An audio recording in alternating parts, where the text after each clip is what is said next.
Okay, for the introduction sa object relations theory ni Melanie Klein, here we go. It has less emphasis on biologically based drives and more importance on consistent patterns of interpersonal relationships. Meaning to say, compared dun sa theory ni Sigmund Freud, hindi siya masyadong biological, no, yung kanyang basis. Like sa sinasabi ni Sigmund Freud na the anatomy is destiny, di ba? So, yung naka-base doon sa kung ano yung organ mo, yung development ng personality. Kasi sinasabi ni Sigmund Freud na a female and male uh, person has different paths, no, in terms of development. Pero kay Melanie Klein, mas pinahalagahan niya yung consistent patterns of interpersonal relationship. Okay, yung ating relasyon doon sa tao na nag-aalaga sa atin. Okay, kaya interpersonal relationship. Okay? And then it is more maternal kasi mas focus doon sa nanay, no, yung relationship natin with our mother, with the breast actually. Kaya more maternal siya. Kay Freud kasi ay paternal, stressing the intimacy and nurturing of the mother. And then, human contact and relatedness. So, yun yung focus din ng object relations, no? Yung ating connection sa tao at yung pakikipag-relate. Okay? Not the sexual pleasure as the prime motive of human behavior. In general, yung kay Margaret Mallers, um, it was concerned with the infant's struggle to gain autonomy and a sense of self, no? Kasi nga sinasabi natin na yung kay Margaret Mahler ay parang ah, sa una dumidepende yung bata dun sa kanyang nanay, no?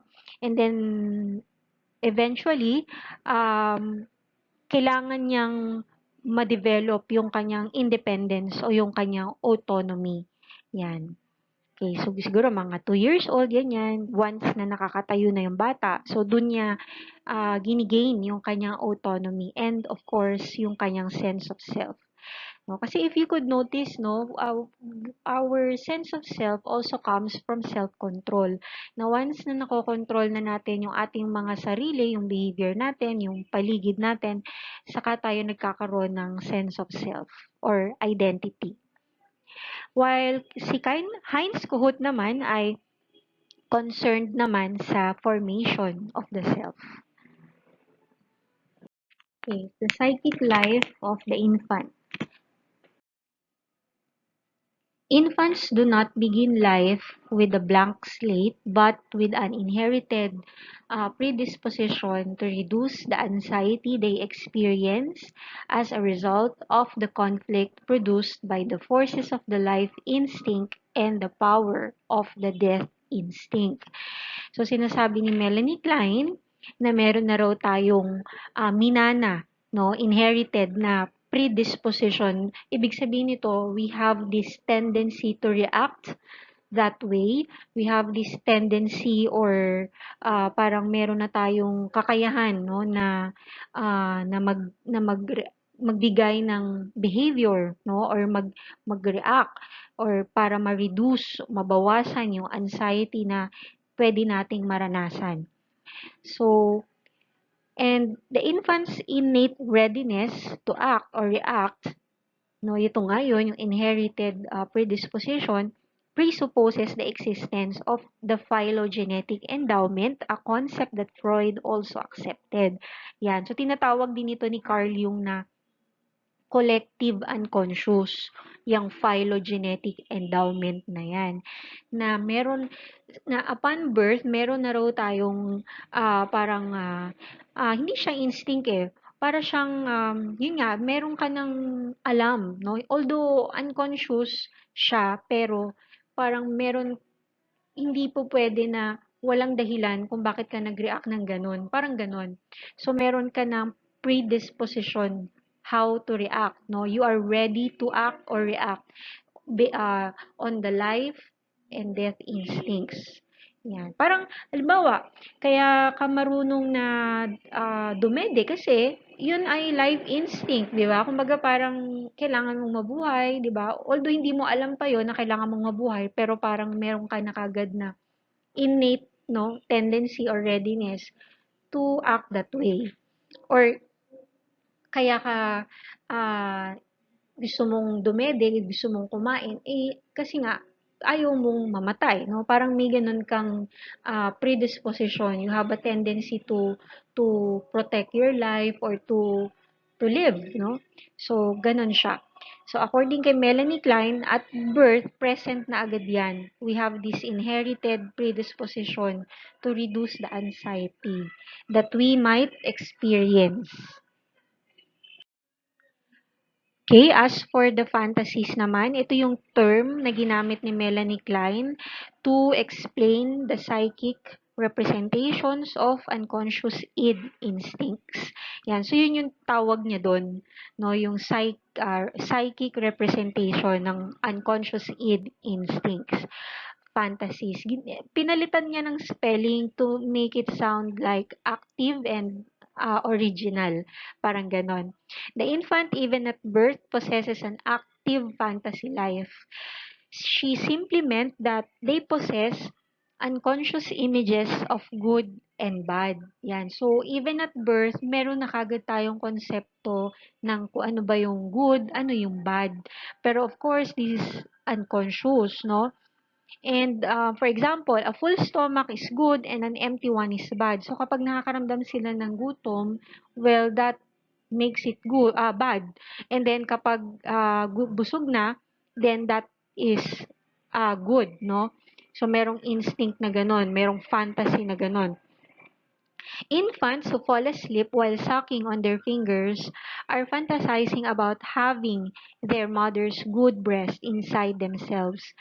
So, yung manner, no, ng pagsipsip doon sa kanilang fingers habang sila'y tulog, ibig sabihin nun ay ini-internalize nila yung concrete na object, which is the breast, being the good one. Kasi nga, it brings pleasure, it brings nourishment to their body. So, kaya good breast. And then similarly, a hungry infant who cry, yung umiiyak and then kick their legs, are fantasizing naman that they are kicking or destroying the bad breast. Kasi maybe they are hungry, di ba? Yun nga, gutom sila, that's why they kick, they cry. Yan. So, ibig sabihin daw nun, pinafantasize naman nila yung bad breast. Kasi nga, gutom sila. Sabihin, wala pa silang yung breast na yon hindi nagbibigay ng gatas. Okay, so kasi nga yung concrete na object, which is the breast, can be good and can be bad. So in order for that concrete to to to become internalized, kailangan nilang i-fantasize yon, no, sa kanilang fantasy mind. Sabihin, imagine, no, in a way, i-imagine na yun yung breast na ini-internalize nila, either good or bad. So kapag ito'y nakakabigay ng nourishment, then it is something good. But if not, then it is something bad.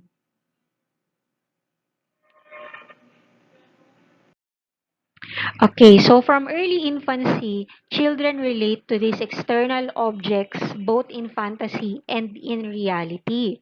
So yun nga yung sinasabi ko kanina, tulad halimbawa nga nung breast. No, yun ay concrete na object sa reality, 'di ba? Meron talagang breast. So para ma-satisfy yung id natin, no, kailangang i-fantasize yung concrete object na yon. Kaya lang, yun nga, minsan ito ay good, minsan ito ay bad. So, pinafantasize natin yan in fantasy and in reality. So the earliest object relations are with the mother's breast, but very soon interest develops in the face and in the hands, which attend to his needs and gratify them. So sa una, sa breast muna, kasi yun yung una talagang encounter natin with an external object. And then it develops, no, once na the baby sees the face of her mother while breastfeeding, and Also in the hands, no? Whenever the mother touches or hugs, no? Kapag kinakarga siya ng nanay niya. And these introjected objects, no? Kasi nga from external, kailangan ipasok, no? Sa kanyang mind, sa kanyang katawan, sa kanyang isip. Kaya introjected are more than internal thoughts. So, hindi lang siya sa isip pumapasok, kundi sa buong pagkatao niya. They are fantasies of internalizing the object in concrete and physical terms.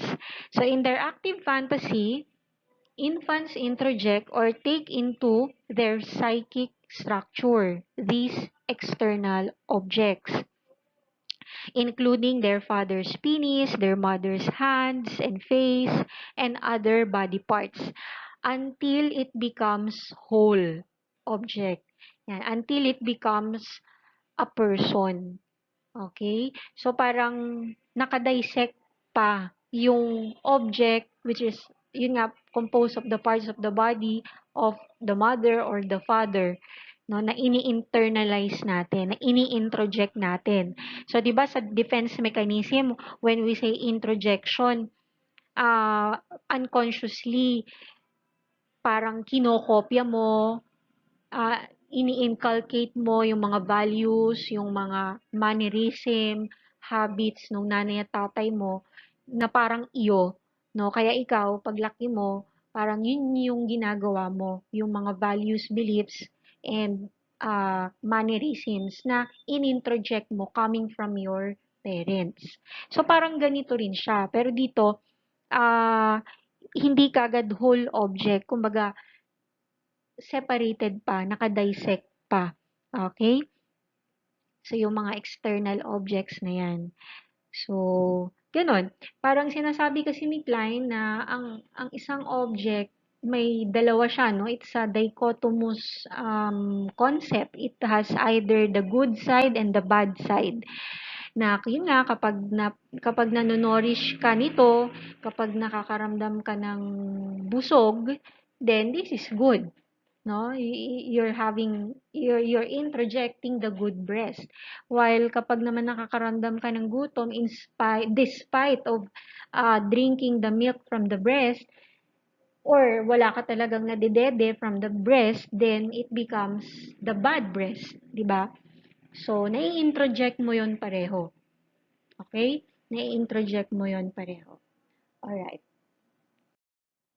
Ayan, in terms of positions naman, this is in the attempt to deal with this dichotomy of good and bad feelings.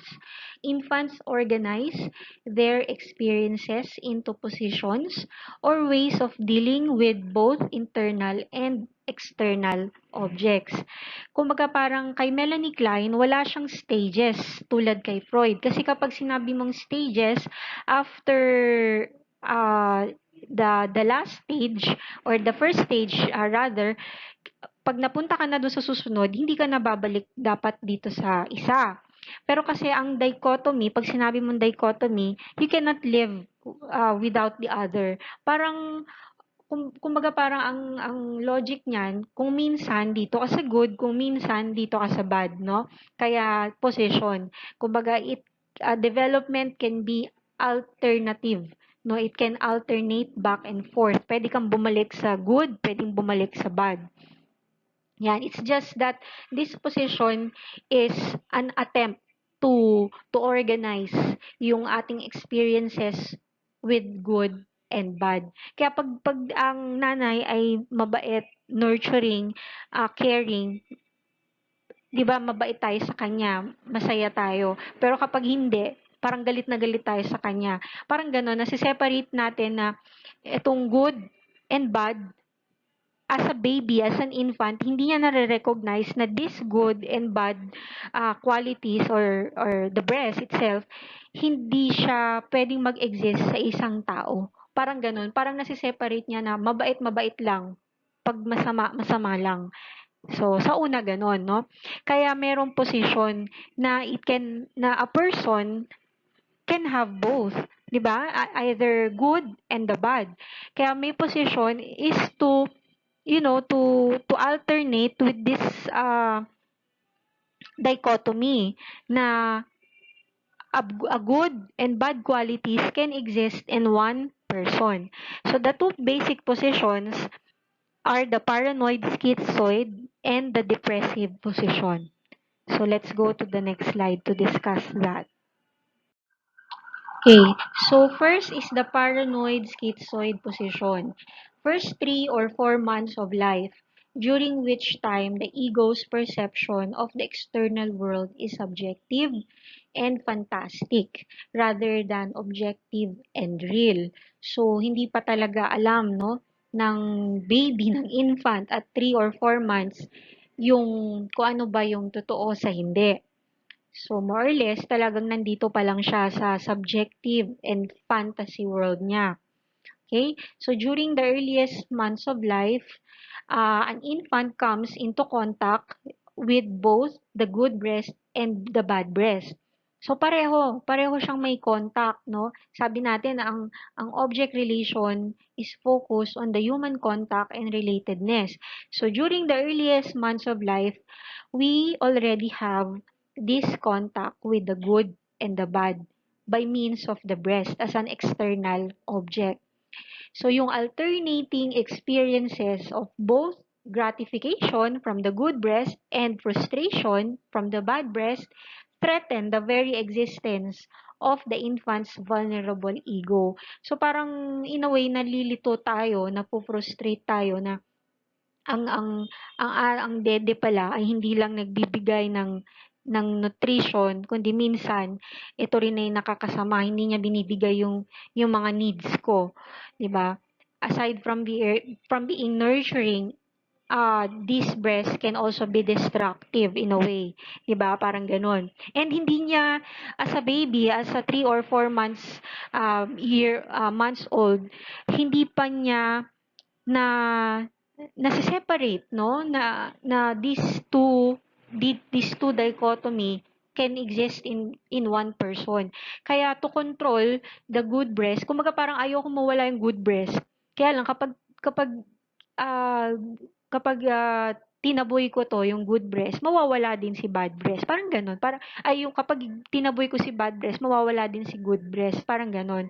So, hindi naman po puwede na puro good lang. Kumbaga 'pag kinuha ko, in-internalize ko, in-introject ko si good, kasama rin dun si bad, 'di ba? Hindi kasi siya separate na object, parang dalawang dichotomy na nag-e-exist sa isang object.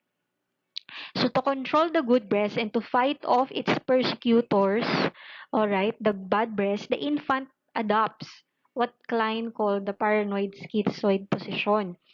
It's just a term, no, that Klein defined as a way of organizing experiences that includes both paranoid feelings of being persecuted and a splitting of internal and external objects into the good and the bad. Ayan. So, itong position na to ay para daw yung feelings ko na ako ay mapapersecute kapag kinontrol ko lang yung good breast at saka yung paghihiwalay, no? Kailangan mapaghiwalay ko yung internal and external into the good and the bad. Okay? Yeah, kumbaga yung external is just a breast, no? It's an object. Yan, either good and bad. And of course, kapag inintroject ko yung kanyang purpose to nourish my body and to give me nourishment, to care for me, uh, then that is introjection of the good. And also, ayun na nga, kailangan kasama rin doon yung badness nung object na yon.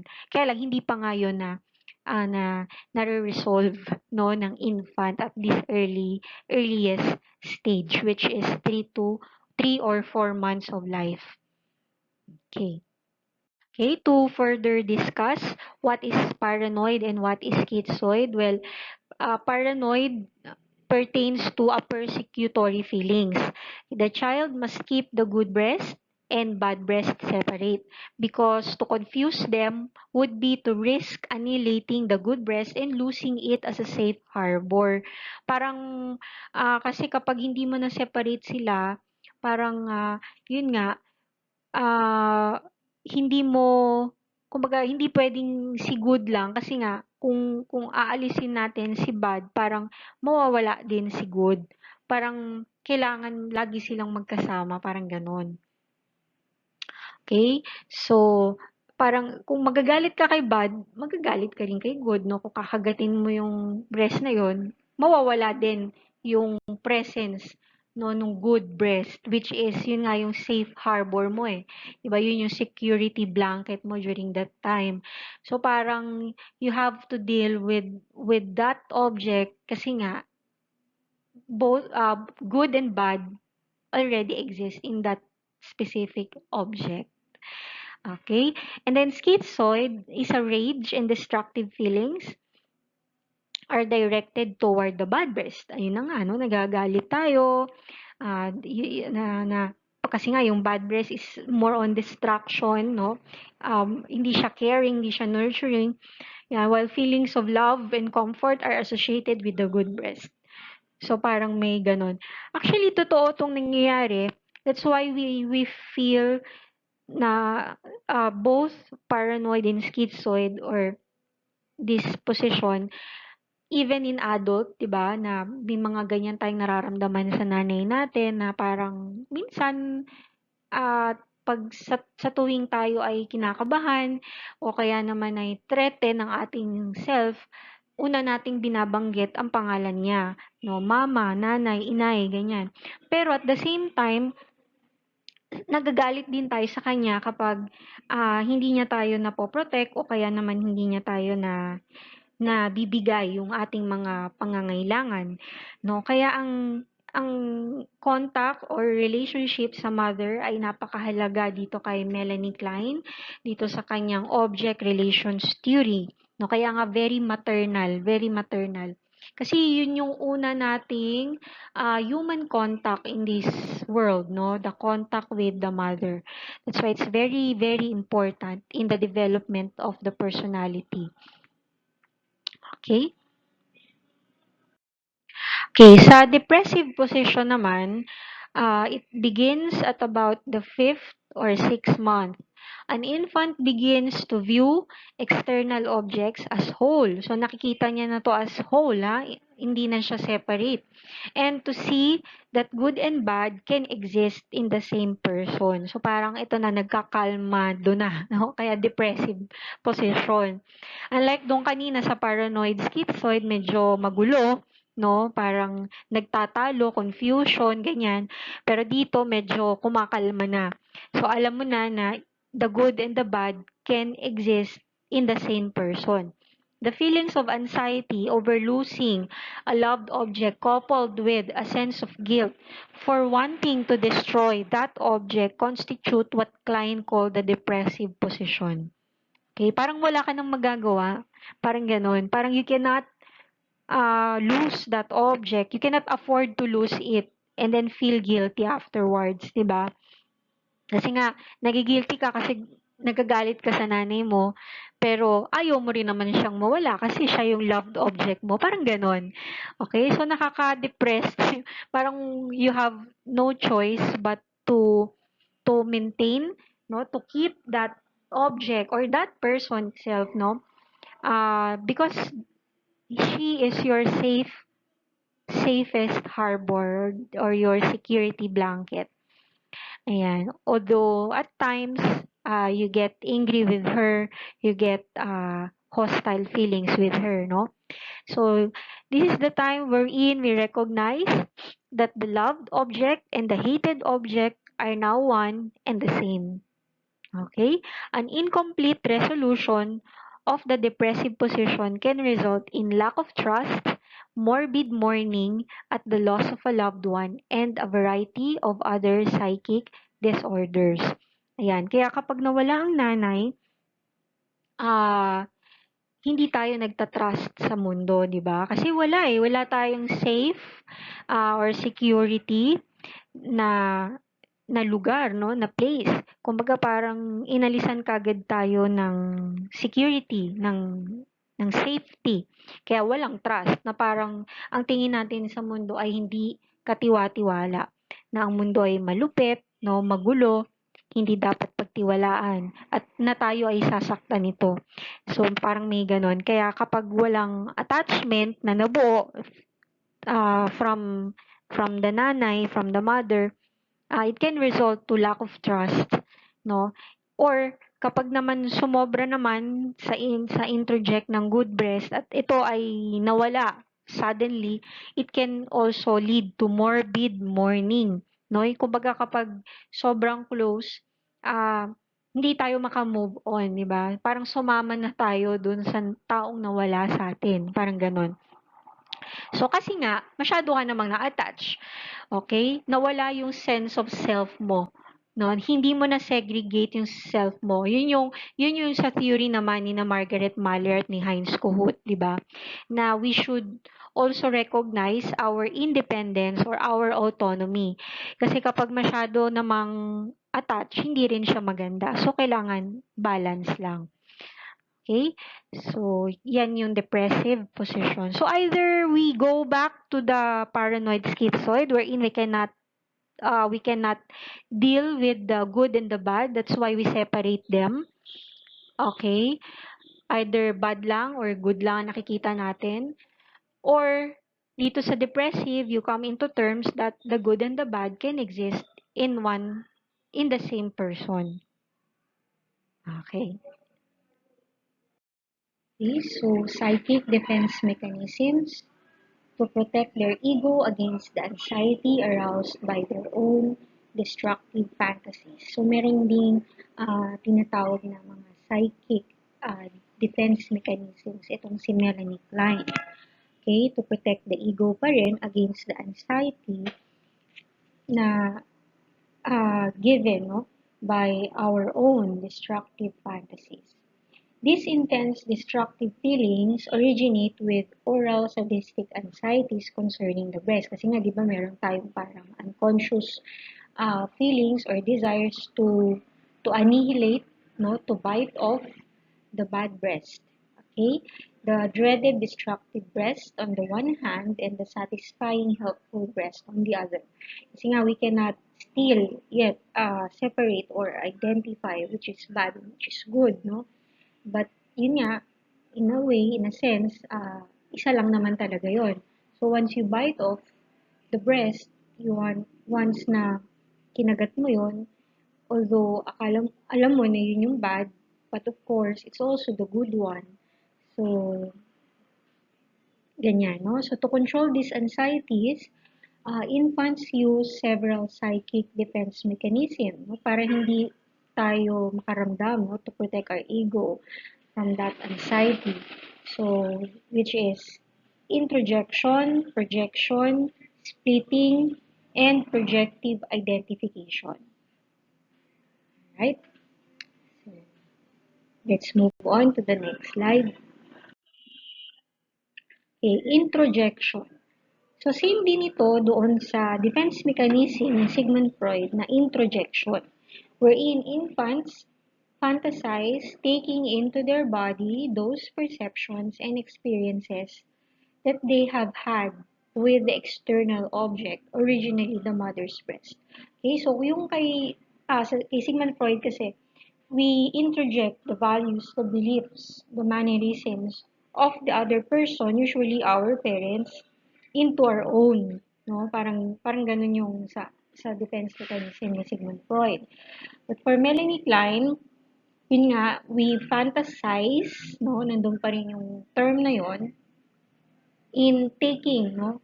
Parang ipinapasok natin, no, yung mga perceptions, so nandun yung mga beliefs then ideals, and also the experiences, yung mga karanasan, no, natin dun sa external object na yon, originally the mother's breast.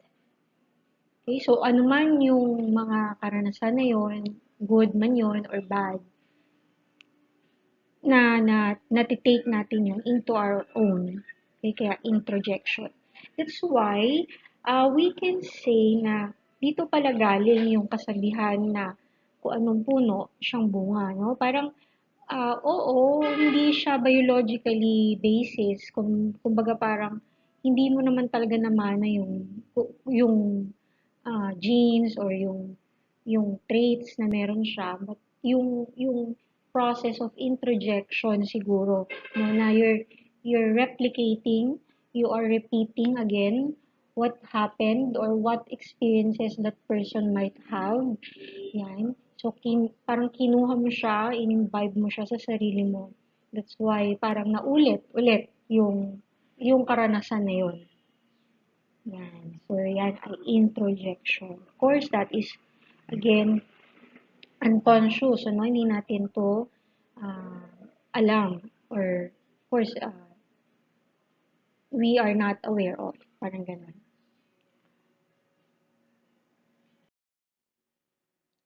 And then, we also have projection. Projection is the fantasy, again, it's a fantasy, that one's own feelings and impulses actually reside in another person and not within one's body. So, same din, no? Kay Sigmund Freud's na projection, wherein parang tinatapon natin o pinoproject natin, mini-mirror natin yung mga feelings, impulses na ayaw natin sa ating sarili sa ibang tao. Yan.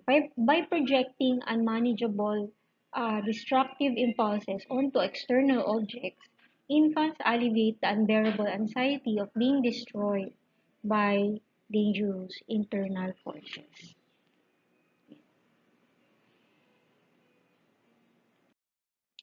And then, we also have splitting. So, this is new, no? Ito yung parang unique sa theory ni Melanie Klein. Kasi nga, parang meron kasing dichotomy ng good and the bad. So, one of the defense mechanism that this theory has is splitting. Infants can only manage the good and bad aspects of themselves kasi nga it brings confusion eh, na yung external object na yon na in-introject mo sa sarili mo ay it possesses the good and the bad. So, to manage the good and the bad, ito yung ginagawa niya, no? You split them, keeping apart incompatible impulses. Infants develop a picture of both the good me and the bad me that enables them to deal with both pleasurable and destructive impulses toward external objects. Yan. So this happens usually um, to those person or individuals who have, let's say, yung may mga borderline personality, no? Wherein uh, they have this difficulty in separating the good and the bad within a person. That's why they only hate or they only love. Kapag may nasabi kang hindi maganda, kahit gaano ka naging mabuti sa kanya, masama ka na, totally. Parang ganun. No? And then, wala na, ayaw na niya sa'yo, totally. Kahit na meron ka pang nagawang maganda sa kanya even before, or or medyo nagbago ka, ganyan, naging mabait ka ulit, kaya lang, nandun na kagad, inano ka na niya kagad, dinisregard na niya. So, may ganun tendency yung may mga borderline. Aside from that, yung mental disorder na tinatawag nating dissociative identity disorder, di ba? Yung may mga iba't ibang identity within the self, kung saan parang it's a form of um, yun nga, to bear with the anxiety that was caused by a trauma before, no? Tapos, parang hinahide nung pagkatao mo, nung person mo talaga. Kaya naglalabas siya ng ibang katauhan sa loob ng pagkatao mo. To deal with the reality, to deal with the fantasy world, ganyan, para hindi masyadong nakaka-anxious. So, splitting. Okay? So, mahirap siyang explain actually kung gaano siya katotoo, no? Pero, parang ganun yung nangyayari. Kasi nga, we try to, we cannot, ano mo yun, we cannot integrate the good and the bad in the same person. Parang good ka. Kung good ka, good ka. Kung bad, bad. But yun na nga, we must try to integrate those two that they exist in the same person. Kaya lang, what happens when it's unbearable, it brings anxiety, we split them.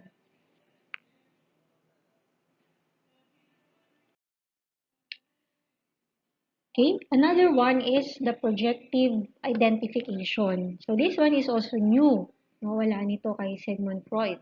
So it is a psychic defense mechanism in which infants split off unacceptable parts of themselves, project them into another object, and finally introject them back into themselves in a changed or distorted form.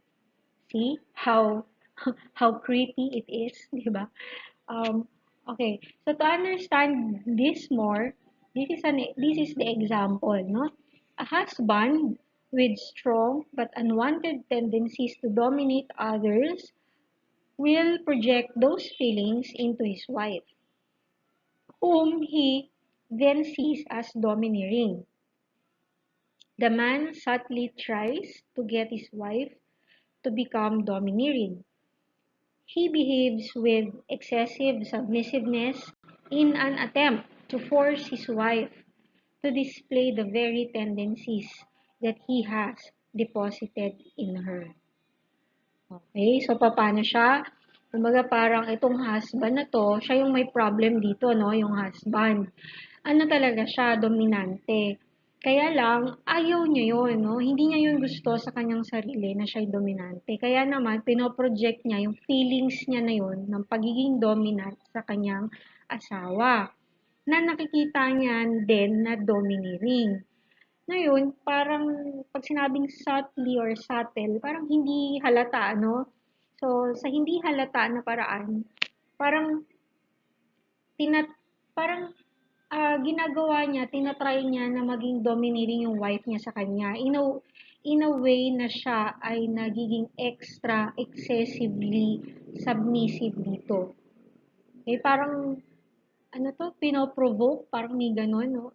Niya yung asawa niya na maging dominante sa kanya, na siya ay parang underin ba. Kumbaga hindi naman talaga siya under, pero kasi nga dominant talaga siya, may strong domineering attitude. Kaya lang ayaw niya ngayon. Ayaw niya yung sa sarili niya, kaya ang ginagawa niya parang pinoprovoke niya, pinovoke niya yung asawa niya na maging dominant sa kanya sa pamamagitan ng pagiging sobrang under. Yan, excessive submissiveness. So, pag ganun, ang nangyayari, di magagalit siya ngayon dito kasi ina-under siya hanggang sa ma-exercise niya na o ma-exhibit niya yung pagiging dominante niya. Siyempre, magagalit siya. Tapos, um, parang ibabalik niya sa asawa niya na, bakit ginaganyan mo ko, di ba? Parang, ni ganon, na parang bumalik sa kanya yung pagiging dominante niya na ayaw niya, ibinato niya sa asawa niya. So ngayon, doon siya magagalit sa asawa niya instead na sa kanyang sarili. Okay? So parang ganon.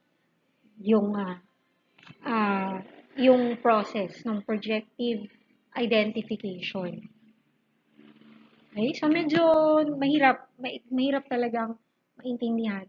But yun yung pinaka-simplest way how to explain the projective identification.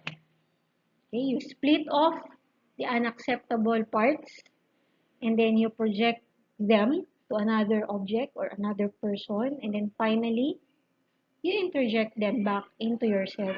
Kaya lang, distorted form na. Yan, just to, para makaiwas dun sa anxiety na nabubrot nung feelings na yun na ayaw mo. Kaya mo siya project sa iba and then and then introject them back into you. Okay, internalization. So, kanina pa natin binabanggit yung internal, external. So, kay Melanie Klein kasi, kumbaga, dalawa yung dalawa yung parang levels ng reality, no? Pwedeng internal, pwedeng external yung object. So, kapag itong object na to ay external, of course, this is concrete, physical object. External eh. But when we speak of internalization, it means that the person takes in aspects nung mga external objects na yun or world and then organizes those introjections into a psychologically meaningful framework. So parang from external, from a concrete, going to abstract, internal. Okay? So ganun siya, internalizations. In Kleinian theory, three important internalizations are the ego, the superego, and the Oedipus Complex. So, meron din siyang konsepto ng Oedipus Complex, but it's a way different from Sigmund Freud's Oedipus Complex. Okay, so the ego, one of the internalizations of Melanie Klein's theory. So, this is the sense of self. It begins to evolve with the infant's first experience with feeding. Okay? So, nag-uumpisa ito doon sa unang karanasan natin nung tayo'y pinapakain or pinapadede. When the good breast fills the infant not only with milk, but with love and security.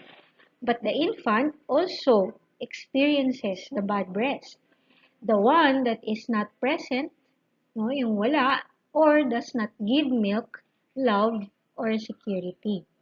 Yan. So, kung nandyan man, yung good, it's a good breast kasi napoprovide niya yung nourishment na kailangan natin plus nararamdaman din natin yung love and security. Pero kapag wala, then it is considered or it is internalized as bad breast. The one that is not present or does not give milk, love, or security. Or maaring present yung object, nandyan talaga yung breast, kaya lang hindi nagbibigay ng gatas and does not give love or security, then therefore, that is all, again, considered as bad breast pa rin. The infant's first object relation, which is the breast nga, becomes the prototype, not only for the ego's future development, but for the individual's later interpersonal relations. Okay, so take note, hindi lang sa kanyang development ng personality, kundi ito rin ay model, no, yung parang standard, no, prototype, basis, foundation ng isang individual sa kanyang mga susunod na pakikipagrelasyon o pakikisama sa ibang tao. Yan. So, kung hindi maganda ang karanasan mo sa breast or sa mother nga, ay di magkakaroon tayo ng difficulty on how we relate to other people in our life. Okay. So, to avoid disintegration, the newly emerging ego must split itself into the good me and the bad me. Okay? So, yan. Kasi nga, sinasabi natin na yung breast ay a good breast and the bad can exist, no, in one object and also in one person. So, kailangan ma-integrate niya yun, no? So, para hindi ma-disintegrate itong sense of self na to, kailangan yung sarili naman niya, no, yung sense of self must be split into good me and bad me. So, para alam din niya sa sarili niya na, kumbaga, nag-exist sa akin ang pagiging good, ang pagiging bad, pero ang bad ay bad, ang good ay good. Diba? Hindi ko pwedeng sabihin na ikatwiran na pag magkakamali ako kasi may bad breast ako within myself, di ba? Kaya ako nagawa yun. No, it's not like that. Parang in short, nagkakaroon ka din ng sense na this is my bad me. This is my good me. Pero I'm responsible and I'm accountable for it. 'Di ba? Parang gano'n. Yun lang naman yung gusto niyang sabihin do'n to avoid disintegration. Kumbaga, alam mo pa rin na both exist in one person, in you, pero you should be accountable or responsible for whatever bad that happens, no? That will happen. Yan. The superego. Ayan. So, meron din konsepto ng superego si Melanie Klein. Klein's picture of the superego differs from Freud's in at least three important respects. First, syempre, mas earlier in life, di ba? Mga 4 to 6 months. Kay Freud kasi 4 to 6 years, di ba? Mga ano na siya, bata na siya. Pero dito, infant pa lang, meron na daw tayong superego. Second, it is not an outgrowth of the Oedipus Complex. Di ba? Kasi dun, after ng phallic yun eh. Once na-identify ka na sa mother or father mo during the phallic stage, so dun daw nag-emerge si superego kasi alam mo na yung tama, alam mo yung mali, di ba? Kapag napapagalitan ka, then it becomes part of the conscience, yung mga wrongdoings.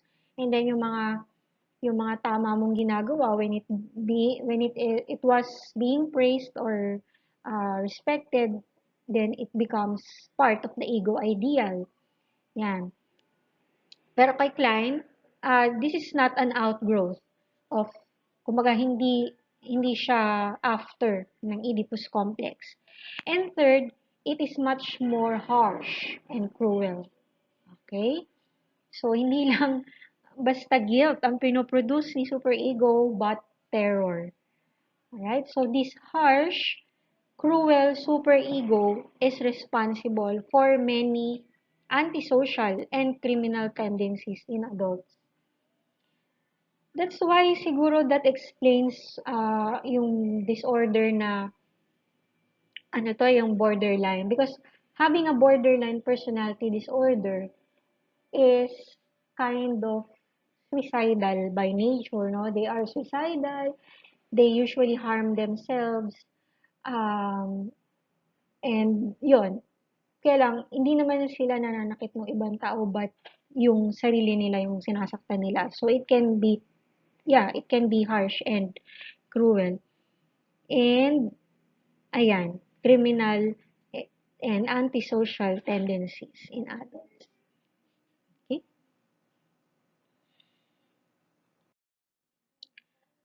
Right, so let's go to the Oedipus complex. So it begins during the earliest months of life and overlaps with the oral and anal stages. Okay, at around age 3 or 4.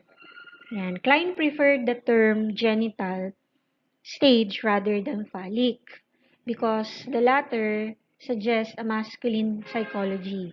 Ayun, kasi pag sinabi mo nga namang phallic, it came from the word phallus, di ba, yung penis. Kaya pinalitan niya ng genital para mas, alam mo yun, equal, no? Para it refers to the organ itself, either vagina or penis.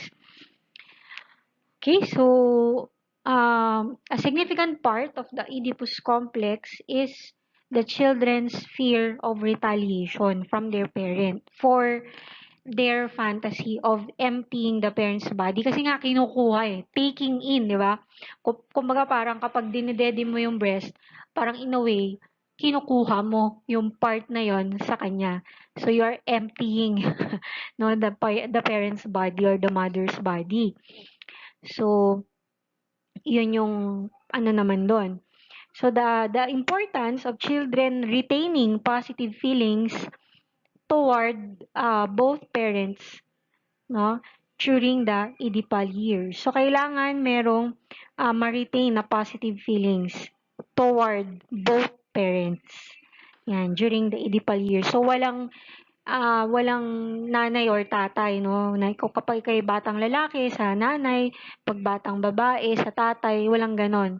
Pareho dapat na ma-retain yung positive feelings. Hindi ka dapat maging hostile, no? Unlike dun kay psychoanalysis, sa Oedipus complex ni Freud, yung batang lalaki meron siyang hostile feeling sa tatay niya kasi nga attracted siya sa nanay niya, no? Gusto niyang ah yun nga, makipagtalik, parang gano'n.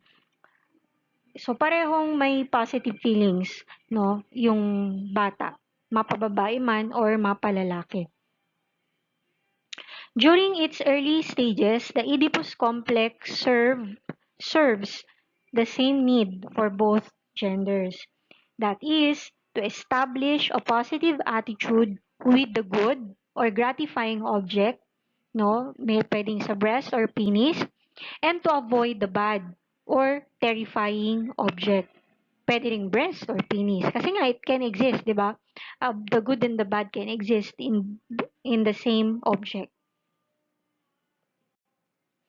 The most crucial stage of life is the first few months, a time when relationships with mother and other significant objects form a model for later interpersonal relations. Ayan na nga. Yan lang naman yung pinaka-focus. Yan lang naman yung pinaka parang gist nung theory ni Melanie Klein. Na yung ating relationship sa breast, no, which is the mother, or pwede ring the father, ay yun yung magiging model natin kung papaano tayo makipag-interact, makipagrelasyon sa mga tao, no, na matatagpuan natin sa ating buhay. A person's adult ability to love or to hate originates with these early object relations. So kaya nabanggit kanina, no, na ah na pwedeng pagmulan ng anti-social or criminal tendencies yung etong sa theory na to. Kasi nga parang syempre kung hate ang mamamayani sa iyong puso, parang mawawalan ka ng regard sa mga tao, ayaw mo sa tao, galit ka sa kanila. So, you don't feel guilty, you don't feel remorse kapag nakapatay ka, pag nakapanakit ka. So, yon, ganun kasi yung mga may antisocial. Wala silang remorse, walang guilt. Yan, the only hate, no? And then, ganun din sa mga criminal, ano, no, yung mga siguro, some, hindi lahat, no? Of course, there are many motives. Yan. Pero according to object relations, we can explain that criminal behavior using this theory, no? Na maybe they hated so much during the earliest months of their lives, no? Kaya pwede mong balikan eh. Tatanungin mo kung kamusta ba siya nung baby siya, nung bata siya, may nag-alaga ba sa kanya, sino yung nag-alaga, gaano katagal, yan. Tapos pwede mong tanungin gaano ka intense, to what extent niya naramdaman na mahal siya o hindi ng nanay niya or ng parents niya. Yan. Kasi nga yun yung prototype or model for later interpersonal relations. Alright? So here, it's just a slide explaining the male and female Oedipal development. So sa female, we have that the girl retains a strong attachment to her mother throughout the Oedipal period.